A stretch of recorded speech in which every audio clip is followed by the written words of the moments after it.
देखिए, last class में हम लोग गॉस लॉ के बारे में पढ़ चुके हैं। गॉस लॉ से रिलेटेड न्यूमेरिकल्स भी बना चुके हैं। गॉस लॉ का बिल्कुल अच्छा कॉन्सेप्ट आप लोग ले चुके हैं। अब हम लोग गॉस लॉ के एप्लीकेशन साइड की तरफ मूव करेंगे। गॉस लॉ का यूज करना मतलब गॉस लॉ का इस्तेमाल करके हम लोग एक लाइन चार्ज के चलते, मान लो इतना बड़ा लाइन छोड़ दो, इतना बड़ा इस तरह से लाइन में एक चार्ज डिस्ट्रीब्यूटेड है, उसे चलते यहाँ इलेक्ट्रिक फील्ड निकालना सीखेंगे। चार्ज मान लो एक सीट के फॉर्म में है, सीट मतलब एक पेज के फॉर्म में इतना सारा चार्ज है, उसके चलते एक पूरे गोले पर मान लो बहुत सारा चार्ज फैला हुआ है, इसके चलते इलेक्ट्रिक फील्ड निकालना सीखेंगे। इन सब में गॉस लॉ का हम अप्लीकेशन करेंगे, लेकिन गॉस लॉ को अप्लाई करने से पहले आप लोगों को कंटिन्यूअस चार्ज डिस्ट्रीब्यूशन समझना होगा क्या होता है ना। मुश्किल से 10 मिनट का क्लास है, तुरंत खत्म हो जाएगा, बहुत आसान है। देख, कंटिन्यूअस है, स्पेलिंग मिस्टेक नहीं होना चाहिए, कंटिन्यूअस है ना, कंटिन्यूअस चार्ज डिस्ट्रीब्यूशन है ना। जैसे मान लो एक चार्ज है और एक ये चार्ज है, इसके चलते मान लो इस पर्टिकुलर पॉइंट पर आपको इलेक्ट्रिक फील्ड निकालना है। आपको याद होगा क्या करते थे, एक इलेक्ट्रिक फील्ड इसके चलते निकालते थे, एक इलेक्ट्रिक फील्ड इसके चलते निकालते थे। सपोज करो इसके चलते यहाँ इलेक्ट्रिक फील्ड E1 आया, E2 आया, दोनों के बीच का एंगल देखते थे और रिजल्टेंट इलेक्ट्रिक फील्ड निकाल देते थे। ये डिस्क्रीट डिस्ट्रीब्यूशन कहलाता है। अगर दो चार्ज के बीच का सेपरेशन ऑब्जर्वेबल है, आप देख सकते हैं, अंदाजा लगा सकते हैं, आर का वैल्यू जान सकते हैं, तो वो कहलाता है डिस्क्रीट डिस्ट्रीब्यूशन। क्या वर्ड आता है, देखो एक यहाँ वर्ड आता है डिस्क्रीट डिस्ट्रीब्यूशन, है ना। लेकिन अगर मान लो चार्ज बहुत नजदीक है, इन्फाइनाइटली नजदीक नजदीक चार्ज फैला हुआ, तो इस कंडीशन में जो चार्ज का डिस्ट्रीब्यूशन है, चार्ज का जो फैलाव है, उसको स्पेशल नाम देते हैं, उसको बोलते हैं कंटिन्यूअस चार्ज डिस्ट्रीब्यूशन। अगर कंटिन्यूअस चार्ज डिस्ट्रीब्यूशन के चलते मान लो चार्ज इस तरह से फैला हुआ है, एकदम लाइन में लगातार ऐसे लगातार लगातार बहुत स्मॉल डिस्टेंस पर, इसके चलते यहाँ इलेक्ट्रिक फील्ड अगर आपको निकालना है, तब आप सुपरपोजिशन प्रिंसिपल अप्लाई नहीं कर सकते हैं। क्योंकि सुपरपोजिशन प्रिंसिपल अप्लाई करिएगा तो चार्ज के बीच का डिस्टेंस का आपको बिल्कुल अंदाजा नहीं मिलेगा। क्योंकि ये कंटिन्यूअस चार्ज है, इसलिए आप सुपरपोजिशन प्रिंसिपल अप्लाई नहीं कर सकते हैं। आपको यहाँ पर क्या करना होगा, इलेक्ट्रिक फील्ड निकालने के लिए इंटीग्रेशन प्रोसेस का इस्तेमाल करना होगा या गॉस लॉ का इस्तेमाल करना होगा। तो continuous distribution of charge important है आप लोग के लिए। तो कंटिन्यूअस डिस्ट्रीब्यूशन ऑफ चार्ज जो है, यहाँ लिखा हुआ distribution of charge in which electric charges separated value, यहाँ लिखा हुआ है infinitely small distance is said to be continuous charge distribution. It may be in 1, 2 और 3 डायमेंशन, एक डायमेंशन में, दो डायमेंशन, ये तो समझ में आता ही होगा, 3 डायमेंशन। एक डायमेंशन में अगर डिस्ट्रीब्यूशन, उसको बोलते हैं लीनियर चार्ज डिस्ट्रीब्यूशन, या इसको डिफाइन कर फिजिक्स बोलता है कि जो भी चीज आप बोल रहे हो उसको मैथमेटिक्स दीजिए। तो लीनियर चार्ज डिस्ट्रीब्यूशन, अगर चार्ज किसी लाइन में डिस्ट्रीब्यूटेड है, एक पर्टिकुलर लाइन में, तो इस डिस्ट्रीब्यूशन के लिए मैथमेटिक्स क्या है, लीनियर चार्ज डेंसिटी लेम्डा, ठीक है। और लेम्डा को कैसे डिफाइन करते हैं, है ना, यहाँ पे इस लाइन को लिख देंगे कि linear charge density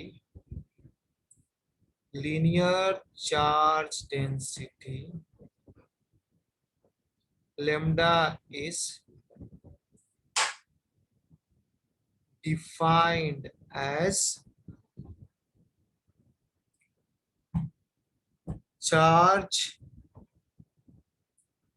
per unit length of a conductor containing charge। या सुनो, कंडक्टर का झंझट ही छोड़ा था। अच्छा, प्रॉपर डिफरेंस नहीं है, per unit charge of a conductor, वही रहने दो, प्रॉपर डिफरेंस नहीं मिलता सब जगह, of a conductor containing charge. ये तो किसी के, मान लो किसी कंडक्टर पर ही है, तो सपोज करते हो, इसको ऐसा करते हैं ना, एक तार खींच देते हैं इस तरह से, इसके ऊपर चार्ज सपोज करो हम डाल दी है, पॉजिटिव चार्ज ले सकते हैं, नेगेटिव चार्ज कुछ भी ले सकते हैं, ठीक है। इस पूरे का लेंथ सपोज करो, स्ट्रेट बनाओ ना, स्ट्रेट बनाओ, स्ट्रेट ज्यादा बढ़िया रहेगा। स्ट्रेट चार्ज ले लो, स्ट्रेट चार्ज, इसके ऊपर चार्ज, स्ट्रेट कंडक्टर के ऊपर चार्ज। सपोज करो इस कंडक्टर का जो लेंथ है वो L है, और इस कंडक्टर पर जो टोटल चार्ज है मान लो Q है।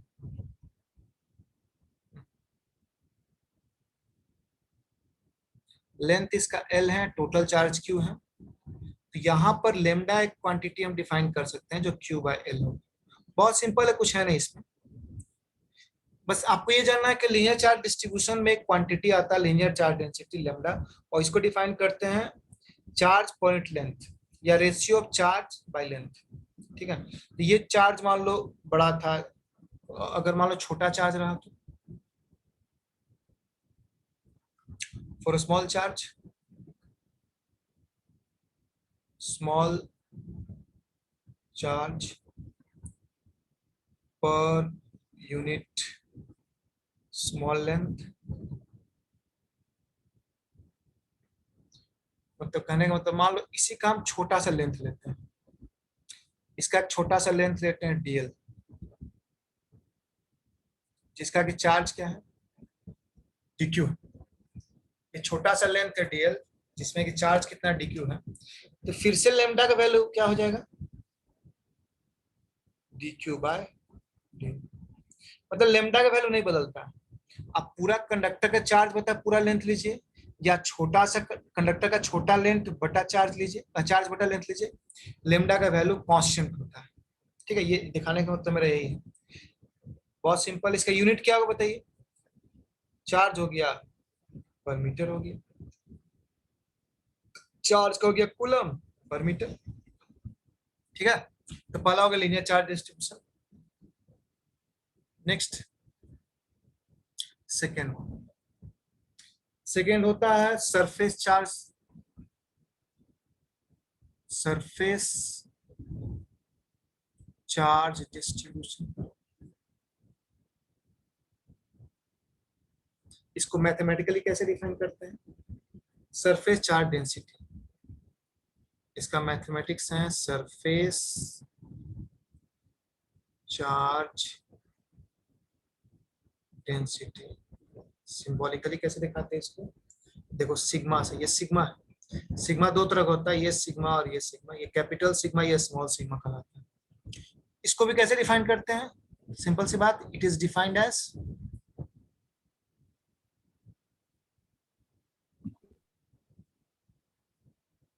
Charge present per unit area, charge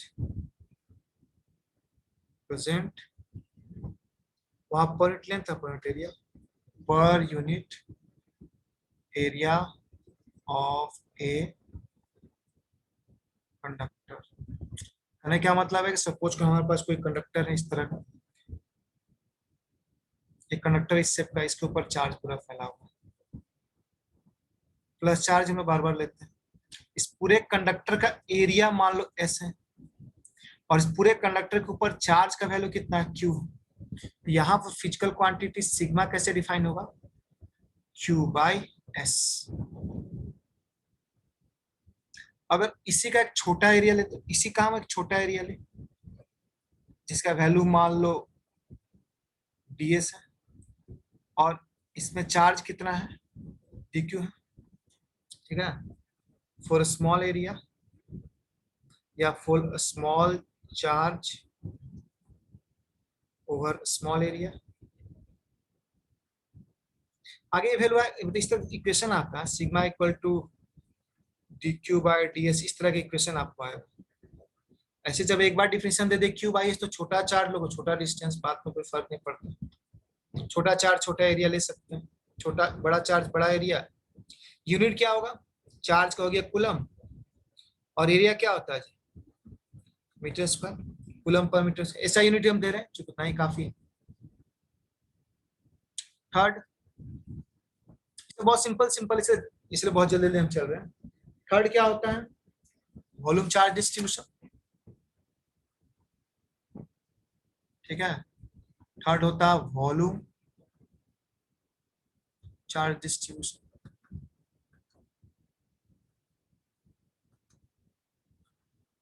volume charge distribution का मैथमेटिक्स में क्या होता है, वॉल्यूम चार्ज डेंसिटी, ठीक है। वॉल्यूम देखो शॉर्ट में लिख रहे हैं, volume charge density. Volume charge में दिखाते किससे, देखो रो से दिखाते हैं, ठीक है। ये देखो रो है, ठीक है। रो आप ये रो का ये सिंबल होता है। कैसे इसको डिफाइन करते हैं, सिंपल सा बात, इट इज डिफाइंड एज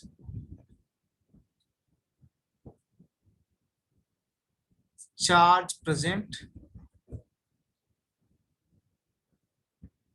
कहीं डिफिनेशन का जरूरत नहीं पड़ेगा, बस एक आप लोग को कॉलम पूरा कर रहे हैं, charge present per unit, short में वॉल्यूम लेते हैं, per unit volume of a conductor. इस बार कंडक्टर आपका 3 डायमेंशनल शेप में होगा, है ना। जैसे मान लो एक गोला ले लेते हैं, सपोज करो हम एक गोला लेते हैं, तुम बोलो सर गोला के अंदर एक पूरा गोला इस तरह से, ठीक है। इसके अंदर चार्ज या इसके ऊपर चार्ज पूरा फैला हुआ, सपोज करो,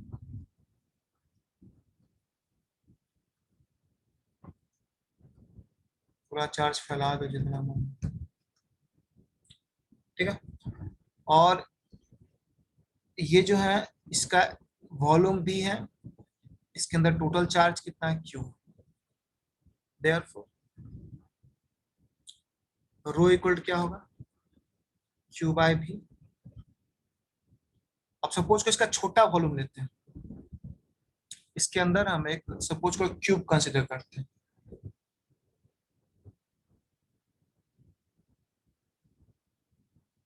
सपोज को कंडक्टर के अंदर जो है एक छोटा सा क्यूब कंसिडर करते हैं, जिसके अंदर चार्ज कितना है, GQ है, जिसका वॉल्यूम कितना है, dV है। Therefore for a small charge over small volume, पढ़ लीजिएगा आप लोग, और स्मॉल वॉल्यूम रो इक्वल क्या होगा, GQ बाय dV। यूनिट क्या होगा जल्दी से बता दीजिए, आप ही लोग बताइए यूनिट क्या होगा, coulomb per meter cube. Charge coulomb per meter cube ना। हाँ coulomb per meter cube, simple सा हो जाएगा ये, ठीक है। तो देखो आप लोग मैंने ये जानिए, rho equal to Q by B होता है, sigma equal to Q by S होता है, lambda equal to Q by L होता है, स्मॉल के केस में डी क्यू होता है, बस ये चीज आपको जानना है, ठीक है। बाकी देखो इसका यूज कहाँ है, एक तो आपके सिलेबस में बिल्कुल मेंशन नहीं करता है, लेकिन उसको हम बाद कभी आपको बता देंगे। जैसे कि हम लोग को सपोज करो हमारे पास एक कंडक्टर जिस पर बहुत सारा चार्ज, सिर्फ चार्ज हम दिखा रहे, कंडक्टर दिखा रहे, इसके चलते यहाँ इलेक्ट्रिक फील्ड निकालना है। चाहे मान लो चार्ज इस तरह से डिस्ट्रीब्यूटेड है, हाफ सर्कल टाइप का चार्ज इस तरह से डिस्ट्रीब्यूटेड है, इसके चलते मान लो यहाँ इलेक्ट्रिक फील्ड निकालना है ना। चाहे मान लो चार्ज कुछ इस तरह से डिस्ट्रीब्यूटेड है, इस तरह से चार्ज डिस्ट्रीब्यूटेड है, इसके चलते मान लो यहाँ इलेक्ट्रिक फील्ड निकालना है। तो इन सारे कंडीशंस में आपको इलेक्ट्रिक फील्ड निकालने के लिए आपको क्या करना होगा, इसका छोटा लेंथ कंसिडर करना होगा, जिसका कि छोटा चार्ज होगा, अकॉर्डिंगली यहाँ पर लेमडा का इस्तेमाल होगा, और यूज करते हुए इलेक्ट्रिक फील्ड आपको निकालना, ठीक है। Means electric field bye integration आपको निकालना है यहाँ। तो वो आपके सिलेबस में चूंकि नहीं है, न्यूमेरिकल जब बनाएंगे उसमें हम एक आध क्वेश्चन इस पर बना देंगे, लेकिन हम लोग को जनरली क्या करना है, गॉस लॉ का एप्लीकेशन करना है यही इलेक्ट्रिक फील्ड निकालने के लिए, ठीक है। तो हम लोग जो भी पढ़ेंगे लाइन चार्ज के चलते या सीट ऑफ चार्ज के चलते, तो हम लोग गॉस लॉ का ही इस्तेमाल करेंगे। सर हाँ बोलिए। सर एक सिलेंडर है ना, उसके किनारे किनारे चार्ज आ रहा है, उसका इलेक्ट्रिक फील्ड निकालना है सर। तो ओपन मतलब उसका ढक्कन खुला हुआ है सर सिलेंडर का, और उसका चार्ज है हॉलो हॉलो दोनों हॉलो हॉलो सिलेंडर में आ और उसका जाएगा। इलेक्ट्रिक फील्ड निकालना, हाँ वही वही ना, वो भी उसी में उसको आएगा, कैसे निकलेगा? वही ना बोले, वो आप उसी से निकालिएगा। उसी से सर। आप उससे भी निकाल सकते हैं, गॉस लॉ भी अप्लाई कर सकते हैं। ठीक है, तो न्यूमेरिकल साइड में हम लोग देखेंगे, उसके बाद यस न्यूमेरिकल सर। साइड में हम लोग करेंगे। ठीक है, फिलहाल जैसे लाइन चार्ज वगैरह जल्दी जल्दी कर लिया जाए, फिर जब न्यूमेरिकल साइड आएगा सारा क्वेश्चन आप लोग करवाएं। तो हम लोग जो अभी तुरंत शुरू करने जा रहे हैं, इसमें टॉपिक है एप्लीकेशन ऑफ गॉस लॉ। हम लोग गॉस लॉ का एप्लीकेशन साइड में जा रहे हैं, जिसमें पहला एप्लीकेशन क्या है, electric field intensity at a point due to infinitely long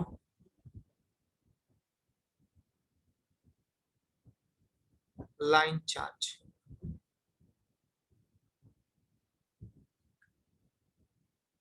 कहने का मतलब हमारे पास एक इन्फाइनाइटली लॉन्ग लाइन चार्ज है, जिसके चलते आपको इलेक्ट्रिक फील्ड इंटेंसिटी निकालना। कहने का मतलब है कि हमारे पास एक चार्ज है, देखो इस तरह से,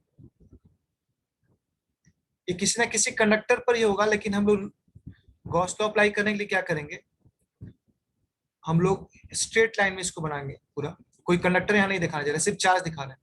ये कंटिन्यूअस चार्ज डिस्ट्रीब्यूशन है, जब ये कंटिन्यूअस चार्ज डिस्ट्रीब्यूशन है तो यहाँ पर क्या आएगा, एक लेमडा का रोल आएगा। ठीक है, यहाँ पर हम इस बात को लिखेंगे, we consider a long and thin line charge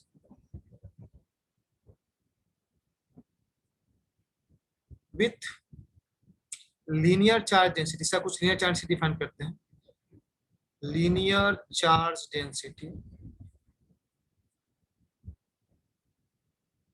lambda. ठीक है, एक लाइन चार्ज हम डिफाइन करें, लीनियर चार्ज डेंसिटी लेमडा है जिसका, है ना। यहाँ हम गॉस लॉ की मदद से क्या करेंगे, हम लोग इसके चलते इलेक्ट्रिक फील्ड निकालेंगे किसी पॉइंट पर। ठीक है, यहाँ पर है कि वी हैव टू फाइंड, करना क्या हम लोग को, we have to find electric field intensity at point C. कोई पॉइंट मान लो यहाँ पर सी, इस लीनियर चार्ज डेंसिटी के चलते इस पर्टिकुलर पॉइंट पर आपको इलेक्ट्रिक फील्ड इंटेंसिटी निकालना है। यूजिंग कौन सा यूज करना है यहाँ पर, गॉस लॉ। देखिए, गॉस लॉ को अप्लाई करने से पहले या गॉस लॉ को अप्लाई करने के लिए यहाँ पर आपको इलेक्ट्रिक फील्ड निकालना है, इसको बात करते हैं इलेक्ट्रिक फील्ड। गॉस लॉ को अप्लाई करने से पहले आपको गॉसियन सरफेस खोजना होगा, क्योंकि गॉस लॉ क्या करता है, गॉस लॉ कहता है कि flux through any close surface. Close surface कैसा, Gaussian surface. Flux through any close surface जो होता है वो Q by epsilon naught times होता है, जितना चार्ज है उसका 1 बाय एप्सिलॉन नॉट टाइम्स, यही गॉस लॉ करता है। तो आपको यहाँ गॉस लॉ अप्लाई करने के लिए इस चार्ज के अराउंड एक गॉसियन सरफेस कंसीडर करना होगा। ठीक है, इसे नेक्स्ट पेज में चलते हैं, हम चार्ज को फिर से बनाते हैं, इसके अराउंड एक गॉसियन सरफेस बनाते हैं। सबसे पहले हम चार्ज बनाते हैं,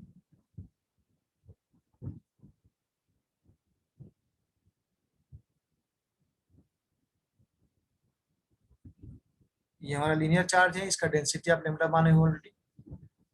अब देखो, इसके इसके अराउंड एक ऐसा फेस बनाइए जो कि गॉसियन हो। गॉसियन सरफेस मतलब जिसका हर एक पॉइंट पे इलेक्ट्रिक फील्ड सेम हो। तो देखिए, जैसे कि यहाँ पे इलेक्ट्रिक फील्ड, यहाँ पे इलेक्ट्रिक फील्ड सेम है, तो वो सरफेस यहाँ वैसे इधर आइए, यहाँ भी इलेक्ट्रिक फील्ड, यहाँ भी इलेक्ट्रिक फील्ड सेम होगा, चार्ज से बराबर दूरी पर इलेक्ट्रिक फील्ड सेम होगा। ठीक है, तो इसके लिए जो गॉसियन सरफेस बनेगा वो सिलिंड्रिकल शेप का बनेगा, इस टाइप का गॉसियन सरफेस बनेगा इसका, जिसका कि 2 पार्ट होगा, एक ऊपर का ये गोला होगा और एक नीचे का होगा।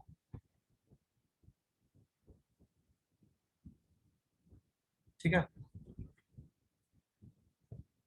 और आपका पॉइंट इसके ऊपर आना चाहिए, जिस पॉइंट पर निकाला वो पॉइंट इस गॉसियन सरफेस पर आना चाहिए। और बोले सर डॉटेड क्यों नहीं बनाया, तो डॉटेड बना सकते हैं, थोड़ा सा मिटा दीजिए, डॉटेड बन जाएगा।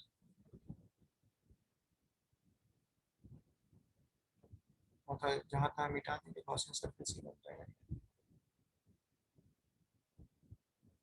ठीक है, ये कैसा सरफेस है, ये हमारा गॉसियन सरफेस। क्यों गॉसियन है, क्योंकि इसके हर एक पॉइंट पर इलेक्ट्रिक फील्ड का इंटेंसिटी सेम होगा। अब देखिए ना, इस चार्ज से यहाँ पर जो इलेक्ट्रिक फील्ड दोनों तरफ बराबर है, ये लगभग बीचों बीच जाता है, थोड़ा सा गड़बड़ हो गया, इस गॉसियन सरफेस के बीचों बीच जाएगा। ठीक है, इस डिस्टेंस को हम आर मान लेते हैं, इस लेंथ को चलो एल मान लेते हैं। इसका जो लेंथ है चलो इसको एल मान लेते हैं, चलो एल लास्ट दूरी में दिखाते हैं ताकि सही दिखे, क्योंकि यहाँ पर हमको सरफेस। अब देखिए ये जो गॉसियन सरफेस है इसको तीन भाग में बांट देते हैं, तीन पार्ट इसका हो सकता है, जल्दी बांट देते हैं। पहला तो इसका ये ऊपर का सरफेस, दूसरा ये नीचे का सरफेस है ना, और तीसरा इसका, इस पर न्यूमेरिकल्स भी उन्होंने बनाए थे, तीसरा इसका कर्व सरफेस। तीनों सरफेस का छोटा छोटा पार्ट लेते हैं। चलिए इस सरफेस का एक छोटा पार्ट लेते हैं, क्योंकि 3D पिक्चर है तो आपको पता नहीं चलेगा, यहाँ का छोटा पार्ट इस टाइप का कुछ आएगा। इसका एक छोटा पार्ट ले लो, कहीं से भी ले लो, यहाँ लो उधर लो कहीं भी। वैसे ही नीचे वाले का एक छोटा पार्ट ले लो, इधर उधर जहां मन हो यहाँ ले लो। अब एरिया वेक्टर इस पार्ट का किधर होगा, बाहर की ओर होगा, क्योंकि एरिया वेक्टर हमेशा सरफेस से परपेंडिकुलर होता है। ये छोटा, सबका एरिया सेम लिया है, डीएस ही। ये सारा चीज हम अब लिखने वाले नहीं है, डायरेक्ट आपको डायग्राम एग्जाम में भी आपको बस इतना ही करना है। यहाँ तीन एरिया हो गया, ना किसी को 1 मान सकते हैं, अगर इसको 1 मानिएगा एरिया, तो इसको 2 एरिया मानना होगा, इसको एरिया नंबर 3। तो फ्लक्स यहाँ यही तीन पार्ट से निकल रहा है, एक ये कर्व सरफेस से, एक ऊपर का सरफेस से, एक नीचे का सरफेस से, यही तीन पार्ट से निकल रहा है फ्लक्स आपको। अब तीनों फ्लक्स को क्या करना, काउंट, कितना फ्लक्स निकल रहा निकाल देना है जनरल फॉर्मूला से, और तब गॉस लॉ अप्लाई कर देना यहाँ। ठीक है, यहाँ आप लिखेंगे we draw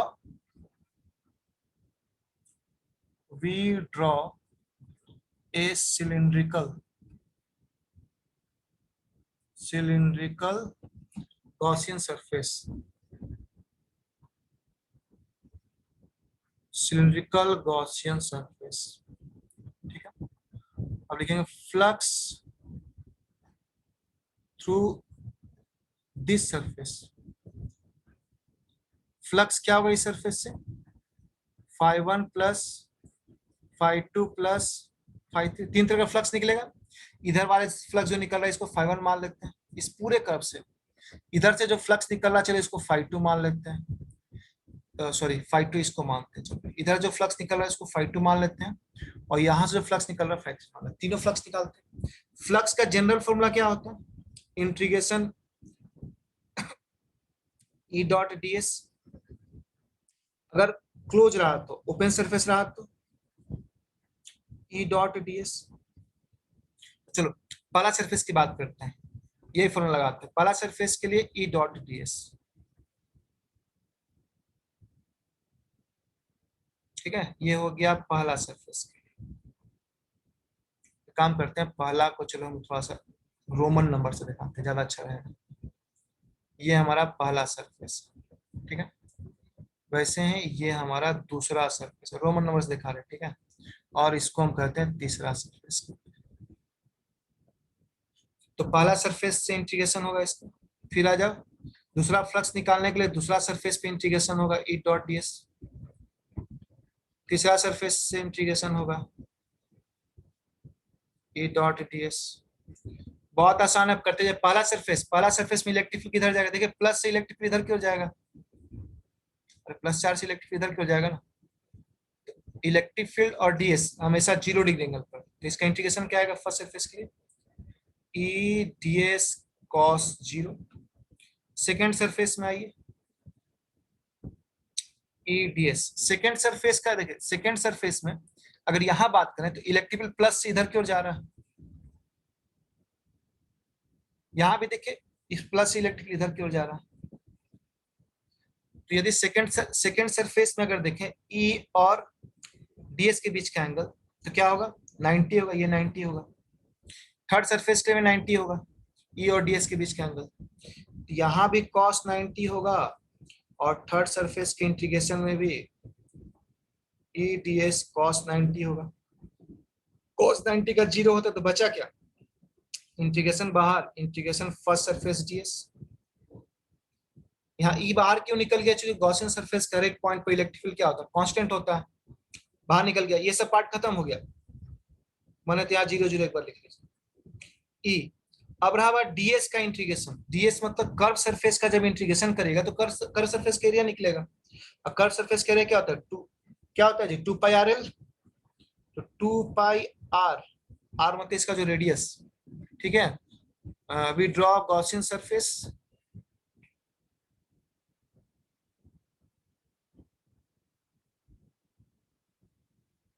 ठीक है। We draw cylindrical Gaussian surface, यहां पर जोड़ देते हैं, of radius R and length L. थोड़ा सा खराब दिखेगा लेकिन है। एक सिलिंड्रिकल सरफेस जो आप ड्रॉ किए हैं उसका लेंथ और रेडियस बता दें, तो बताइए तो इसका curve surface 2 pi R, radius तो आ रही है, लेंथ है 2 पाई आर एल आ गया, है ना। ये हो गया इक्वेशन नंबर 1। ये जो आप फ्लक्स निकाले हैं वो जनरल फॉर्मूले से निकाले, जो फ्लक्स का जनरल डेफिनेशन होता है, ठीक है। लेकिन by Gauss law, by Gauss law, flux through the closed cylindrical surface, ये जो आपने क्लोज सिलिंड्रिकल सरफेस बनाया था गॉस लॉ के अनुसार उसका फ्लक्स क्या होना चाहिए था, Q बाय क्या होना चाहिए था 1 by epsilon naught times charge enclosed, और उसी को बोलने का तरीका बदल दिए हैं, चार्ज इंक्लोज्ड, या चार्ज इंक्लोज अगर दिक्कत लग रहा है तो एक स्टेप बढ़ा कर लिख देते हैं, क्या 1 by epsilon naught times Q net, कितना चार्ज है। अब बताइए इस पूरे सिलेंडर के अंदर कितना चार्ज होगा, देखें इस पूरे सिलेंडर के अंदर कितना चार्ज है। तो देखिए यहाँ पर अब क्या माने है, सिलेंडर का लेंथ, ये जो चार्ज है उसका डेंसिटी क्या है, लीनियर चार्ज डेंसिटी क्या है, लेमडा, यानी लेमडा जो है 1 मीटर में, लेमडा लीनियर चार्ज डेंसिटी है। इसका मतलब कि लेमडा बराबर क्या होता है, Q by L, linear charge density lambda शुरू में डिफाइन किया था, नहीं समझ में आ रहा यहाँ आता है।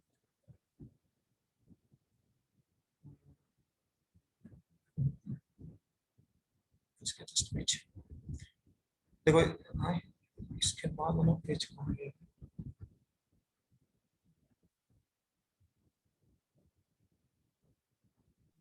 सर हाँ सर इसमें ई नॉट जो लिखे 1 बाई ई नॉट का वैल्यू क्या होगा सर। गॉस लॉ कहता है flux through close cylindrical surface क्या होता है 1 by epsilon not charge enclosed या Q नेट।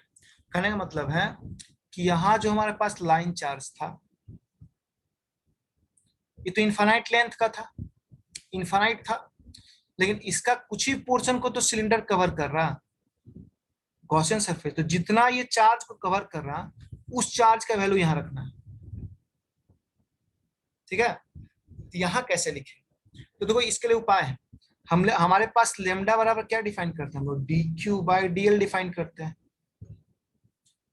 लेमडा का डिफिनेशन क्या होता है, charge point length dq by dl, और इस पूरे सिलेंडर का मान लो छोटा सा, इसका कोई छोटा चार्ज ले लो, इसका कोई यहाँ से यहाँ एक छोटा चार्ज ले लो, उसका एक छोटा लेंथ होगा, लेमडा बराबर dq बाई dl, ठीक है।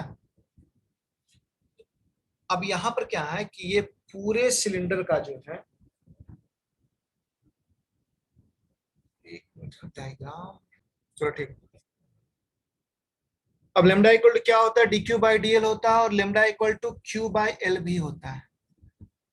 ठीक है, अब बताओ ये क्यू नेट जो चार्ज इसके अंदर होगा वो क्या होगा, Q equal to lambda L भी तो हो सकता है, तो यहां से क्रॉस मल्टीप्लीकेशन कर देंगे, क्यू इक्वल टू क्या हो जाएगा, लेमडा एल।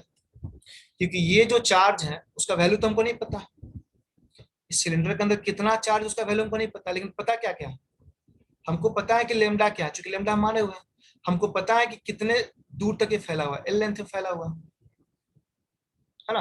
बात समझने की कोशिश करो, हमको चाहिए क्यू, कितना चार्ज इस सिलेंडर के अंदर है, तो वो हमको नहीं पता, हमको क्यू नहीं पता, लेकिन हमको इतना पता है कि लेमडा जो होगा वो क्यू बाई एल होता है।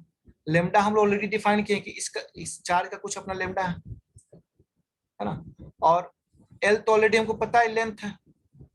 अब तुम कहोगे सर तो बाय डिफिनेशन है, डिफिनेशन ठीक है, अगर मान लो इस सिलेंडर का लेंथ को हम कुछ और से दिखाते, मान लो सब पूरे लेंथ को मान लो एच से दिखाते, तो ये फॉर्मूला क्या होता है, lambda equal to Q by H हो जाता है, तब क्यू निकल जाता है लेमडा एच करके, इसलिए क्यू नेट बराबर क्या होगा, लेमडा एल हो जाएगा, है ना। क्यों, क्योंकि by definition lambda equal to होता है क्यू बाई एल, संजोग से यहाँ पर चार्ज क्यू ही है, और चार्ज तो क्यू हमको चाहिए, क्यू नेट, और लेंथ हमारा एल है, इसलिए क्यू नेट बराबर लेमडा एल हो गया। अब ये जो फ्लक्स निकला वो निकला गॉस लॉ से, और पिछला जो फ्लक्स निकला था वो जनरल फॉर्मूला से निकला था, तो दोनों तो बराबर होगा, दोनों तो सेम ही चीज को बता रहा। ये जस्ट वही बात हो गया, सपोज कोई किसी रूम के अंदर कोई घटना घट रहा, मान लो किसी रूम के अंदर दो आदमी, ठीक है, तो कोई खिड़की से देखेगा तब भी दो दिखेगा, दरवाजा से देखेगा तब भी दो दिखेगा, ठीक है। हाँ, हो सकता है कि खिड़की से उसका बाल दिखेगा तो वो बाल बनाएगा, और इस दरवाजे से उसका मुंह दिखेगा तो मुंह बनाएगा, लेकिन है तो आदमी ही ना। वैसे ही फ्लक्स दो तरीके से निकला है यहाँ, एक निकला गॉस लॉ से, एक निकला जनरल फॉर्मूले से, लेकिन दोनों का दोनों वैल्यू सेम होगा, इसलिए फ्रॉम 1 एंड 2 क्या होगा, दोनों का दोनों को बराबर कर देंगे। तो यहाँ क्या निकला था, पहले जो फ्लक्स का वैल्यू कितना निकला था, देखो ई 2πrl, ये फ्लक्स का वैल्यू निकला जनरल फॉर्मूले से निकला, जो जनरल डिफिनेशन से निकला, तो दोनों बराबर कर देंगे, ई 2πrl बराबर क्या निकल जाएगा, 1/ε0 लेमडा एल। आपको चाहिए इलेक्ट्रिक फील्ड, जो कट रहा काट दीजिए, ठीक है, तो एल एल कटेगा, बचेगा क्या, पूरा लिख दीजिए 1/2πε0 लेमडा बाई आर, यही फॉर्मूला आ गया, this is your required expression, यही इलेक्ट्रिक फील्ड का वैल्यू आ गया, ठीक है। और इसको थोड़ा सा न्यूमेरिकल बनाने के पॉइंट ऑफ व्यू से इसको क्या करते हैं, 1/4πε0 2 लेमडा बाई आर, कोई फर्क नहीं पड़ता पैसा लिखे चाहे ऐसा लिखे। हाँ, इससे फायदा ये है कि इस न्यूमेरिकल बनाते समय इस पूरे का वैल्यू 9 10 पर 9 पुट कर दें। This is required electric field intensity, ठीक है। और एक और बात देखो, यहाँ पर जो एग्जामिनेशन पॉइंट ऑफ व्यू से इंपॉर्टेंट है, आपसे कई बार पूछ देता है कि अगर हम लोग इलेक्ट्रिक फील्ड और डिस्टेंस के बीच का ग्राफ बनाए, मतलब ये हमारे पास लीनियर चार्ज डेंसिटी है, तो इसके और इसके बीच का ये आर है, डिस्टेंस है, इसके बीच इलेक्ट्रिक फील्ड जो यहाँ बन रहा, और ये जो आर है संयोग से रेडियस है और डिस्टेंस भी है, दोनों के बीच का ग्राफ बनाए, दोनों इनवर्स प्रोपोर्शनलिटी रखता है, इसलिए ग्राफ ऐसा बनेगा, ठीक है। या इलेक्ट्रिक, या इसको ऐसे कर सकते हो, ऐसा कर सकते हो कि ई डायरेक्टली प्रोपोर्शनल टू 1/r होता है। एग्जाम में कभी पूछ देता है कि the nature of electric field due to a line charge is, दे देगा ऐसा, E directly proportional to 1/r square, E directly proportional to 1/r, E directly proportional to 1/r cube. आपका आंसर क्या होगा, ये होगा। ये किसके लिए होता है, सिंगल चार्ज के लिए इलेक्ट्रिक फील्ड 1/r स्क्वायर होता है। ये किसके लिए होता है, डाइपोल के लिए, अगर आपके पास दो चार्ज हैं प्लस माइनस, डाइपोल है, तो इसके चलते इलेक्ट्रिक फील्ड 1/r³ से वैरी करता है। सिंगल चार्ज है तो इलेक्ट्रिक फील्ड 1/r² से वैरी करता है, और यदि आपके पास लाइन चार्ज है तो 1/r से वैरी करता है। ये बहुत इंपॉर्टेंट क्वेश्चन है, ऑब्जेक्टिव में अक्सर आता है, ठीक है। तो ये हो गया, और ये आपके लिए इम्पोर्टेंट एक नोट के तौर पर हो गया, ये एक नोट हो गया, ये आपके लिए नोट हो गया। ठीक है, अब एक छोटा सा न्यूमेरिकल जल्दी से इस पर करवा देते हैं ताकि आपका कॉन्सेप्ट बिल्कुल क्लियर हो जाए। फिर डाउट सेशन में जो जो क्वेश्चन वो पूछिएगा, बहुत ही सिंपल न्यूमेरिकल है, तो जल्दी से देख लीजिए। न्यूमेरिकल एक हमारे पास एक इनफाइनाइट लाइन चार्ज, न्यूमेरिकल लिखवा नहीं रहे, सीधे क्वेश्चन है कि we have a infinite line charge, जिसके चलते यहाँ पर कुछ दूरी पर, कितना दूरी पर भाई, ये दूरी दिया हुआ 4 सेंटीमीटर, 4 सेंटीमीटर पर कुछ इलेक्ट्रिक फील्ड बन रहा है, और इलेक्ट्रिक फील्ड का वैल्यू भी दिया हुआ 9 × 10⁻⁴ न्यूटन पर कूलम। आपसे पूछा है find value of lambda, lambda मतलब लिनियर चार्ज डेंसिटी का आपसे वैल्यू पूछा। बहुत आसान है, बीनो अभी फॉर्मूला निकालें कि E इक्वल टू क्या होता है, 1/4πε0 2 λ/L। अभी पढ़े 2, सॉरी L नहीं होता है जी, R होता है, नहीं R होता है, R L नहीं होता, L तो कट गया था, R होता है। तो देखिए इलेक्ट्रिक फील्ड का वैल्यू दिया हुआ, पुट कर दिए 9 × 10⁻⁴ पुट कर दीजिए इस पूरे का वैल्यू, अभी विवेक बोल रहा था ना 9 × 10⁻9 हो गया, 2 रहने दो, आपको लेमडा निकालना, आर का वैल्यू 4 सेंटीमीटर मतलब 0.04 पुट करना होगा, क्योंकि मीटर में रखना होगा। अब तो कुछ नहीं, सॉल्व कर दीजिए, 9 सीधे कट गया, ठीक है, यहाँ 2 से काट दो, 0.02 बचेगा, क्रॉस मल्टीप्लिकेशन कर दो, क्या देखो कितना आसानी से रिजल्ट आ गया, लेमडा इक्वल टू क्या आ जाएगा, क्रॉस कर दो इधर, 0.02 × 10⁻⁴ by 10⁹ देखो कितना आसानी से आंसर आ गया, 0.02 × 10⁻⁴ और ये -9 ऐड कर जाएगा, ठीक है, -4 -13 हो जाएगा। अब इसको क्या लिख सकते हैं, यहाँ भी आंसर छोड़ सकते हो, है ना, या पॉइंट हटा सकते हो, कितना हो जाएगा 2 × 10⁻⁻50, ये जगह सही आंसर है। यूनिट क्या होगा, कूलम पर मीटर में होगा, ठीक है, कभी कभी इसका यूनिट, कभी कभी इसका डायमेंशन पूछ देता है, ठीक है, रिकॉर्डिंग डाल, यहाँ पर जो हम वर्ड यूज किए हैं इनफाइनाइटली लॉन्ग लाइन चार्ज, ये इनफाइनाइटली लॉन्ग का मतलब क्या है ना, इस चीज को एक्सप्लेन नहीं कर पाए थे हम। इनफाइनाइटली लॉन्ग का मतलब होता है कि आप जो है इसको, इसका डायमेंशन पूरी तरह से आप नहीं देख पा रहे। अगर आप इसी चार्ज से बहुत दूर चले जाइएगा तो आपको पूरा चार्ज नजर आएगा। ये जस्ट एक दीवार की तरह है, अगर सपोज करो आप दीवार के पास खड़े हैं, मान लीजिए एक दीवार के पास आप खड़े बहुत नजदीक, आपसे पूछा जाए दीवार का हाइट क्या है, आप लास्ट छोड़ तो देख ही नहीं पाइएगा, अंदाजा भी नहीं लगा पाइएगा, क्योंकि आपको यहाँ से यहाँ तक दीवार नजर आएगा। कभी अपना सर को दीवार के बहुत नजदीक ले आके देखिएगा, आप अंदाजा लगा पे दीवार का हाइट कितना होगा, हाँ थोड़ा पीछे आइएगा तो अंदाजा लगा, दीवार का हाइट होगा 10 मीटर 20 मीटर जो भी हो। तो इन्फिनिटी लॉन्ग का मतलब कोई भी इन्फिनिटी लॉन्ग चार्ज नहीं हो सकता। इन्फिनिटी लॉन्ग का सिंपल सा मतलब होता है कि आपका जो ऑब्जर्वेशन पॉइंट है, जिस पॉइंट पर इलेक्ट्रिक फील्ड निकालना है, वो क्या है, इस चार्ज के काफी नजदीक है। ये फॉर्मूला वही काम करेगा। अगर आप चार्ज से काफी दूर चल जाइएगा तब ये जो हम लोग गॉस लॉ के थ्रू फॉर्मूला निकालो काम नहीं करेगा। इसलिए इस चार्ज का डायमेंशन बहुत मायने रखता है, और आपका पोजीशन। अगर आप दूर चले जाइएगा तब आप यहाँ गॉस लॉ नहीं लगा सकते हैं, है ना, यहाँ पर फिर इंटीग्रेशन ऑफ चार्ज के थ्रू आपको निकालना पड़ेगा। हाँ नजदीक है तब गॉस लॉ अप्लाई करके आप निकाल सकते हैं। इसलिए इस चार्ज का डायमेंशन, आपका पोजीशन दोनों मायने रखता है।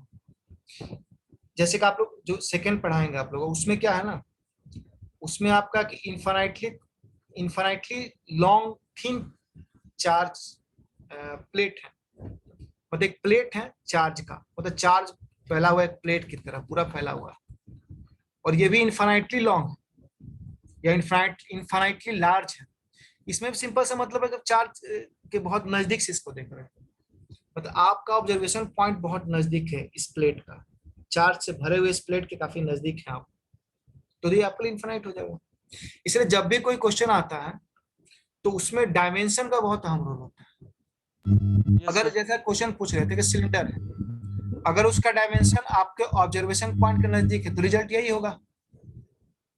अगर आपका सिलेंडर है और आप ऑब्जर्वेशन बहुत नजदीक से कर रहे हैं और चार्ज फैला हुआ है तो रिजल्ट वही होगा जो इसका है। और ऊपर से सर देखिएगा। ऑब्जर्वेशन हाँ बोलिए। अगर ऑब्जर्वेशन पॉइंट से दूर रहा तो ऑब्जर्वेशन पॉइंट अगर दूर रहेगा तो फिर आपको लीनियर चार्ज डेंसिटी का फॉर्मूला लगाना पड़ेगा, जो आप लोग बताएंगे। आप गॉस लॉ अप्लाई नहीं कर पाइएगा। Yes sir. Linear charge density का इंटीग्रेशन का फॉर्मूला आपको लगाना होगा। एक छोटा सा लेंथ इसको लेना होगा, उसका बाय इंटीग्रेशन ही निकाल पाएंगे, गॉस लॉ अप्लाई नहीं कर पाएंगे। ठीक है।